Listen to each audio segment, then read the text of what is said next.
आजकल धूप बहुत तेज़ होने लगी है और मेरे छोटे छोटे प्यारे से पौधे, डर लगता है धूप से मुरझा न जाएं।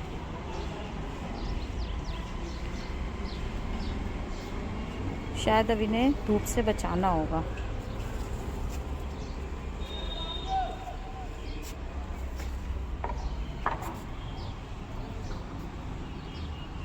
ये मेरा कलांचू का पौधा जो मैंने वीडियो ऑलरेडी पहले भी शेयर करी है, अब इसमें प्यारा हो गया है ये।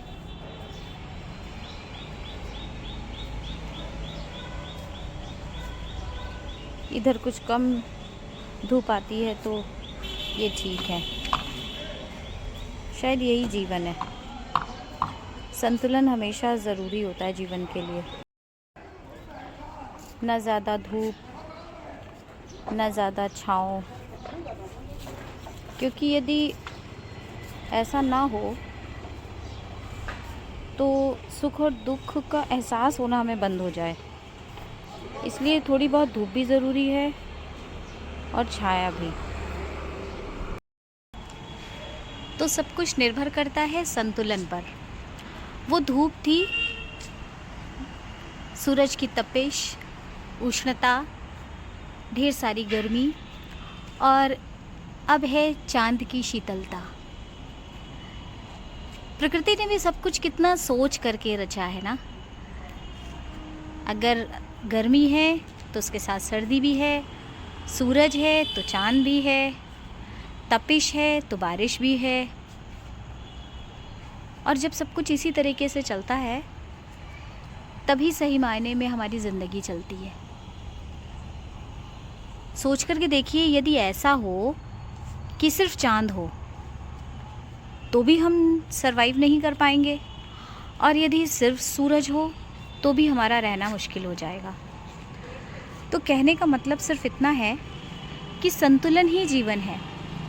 बैलेंस कितना इम्पॉर्टेंट है हमारे लाइफ में।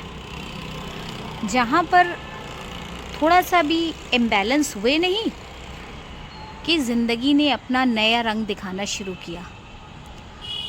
तो कितना ज़रूरी होता है जीवन में उस तरह से रहना जो हमारे लिए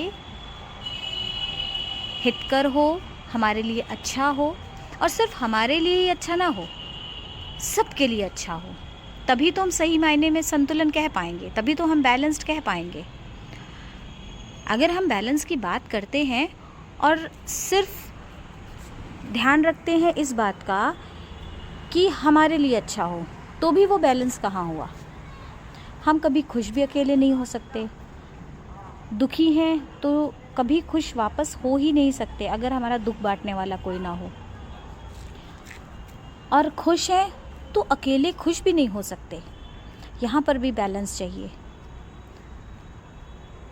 हमेशा गलत आहार व्यवहार की आदतों से हमारा जीवन डिस्टर्ब होता है, तो उसके लिए भी ये ज़रूरी है कि हम खाने पीने का भी उतना ही ध्यान रखें। अगर एक दिन हमने कुछ ऐसा खाया जो हमारे हेल्थ के लिए ठीक नहीं है तो नेक्स्ट डे हमें प्रॉपर ठीक से खाना चाहिए।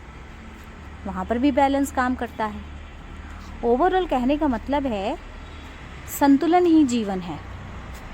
रिश्तों में भी संतुलन, क्योंकि संतुलन नहीं है तो हमारे रिश्ते तुरंत अपने नए रंग दिखाना शुरू करते हैं।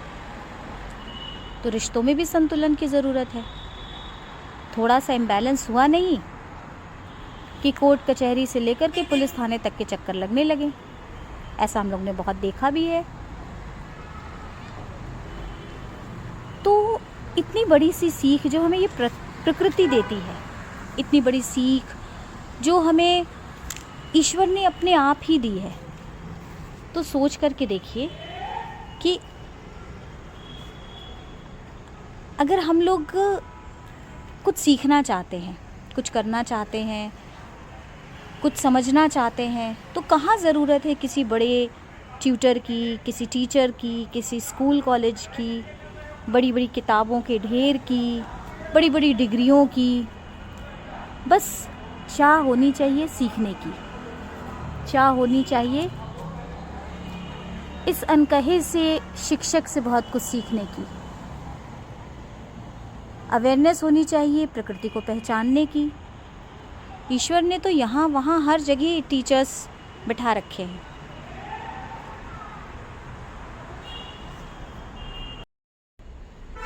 तो ये था संतुलन, जो हमें प्रकृति सिखा रही है, जो हमें ईश्वर सिखाता है, और जिसे सीखने के लिए ना तो हमें कहीं पर कुछ पे करना पड़ता है, ना तो कुछ एक्स्ट्रा एफर्ट्स करने पड़ते हैं, और ना तो सीखते समय हमें कुछ उबाऊ सा लगता है।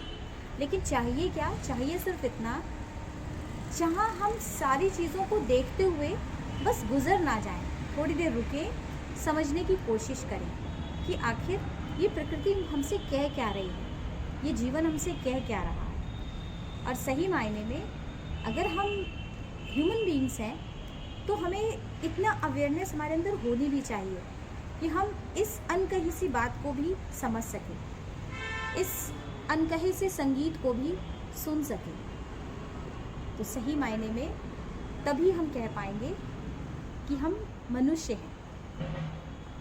आज के लिए इतना ही, मिलते हैं कल फिर किसी नई बात के साथ। Take care, keep smiling.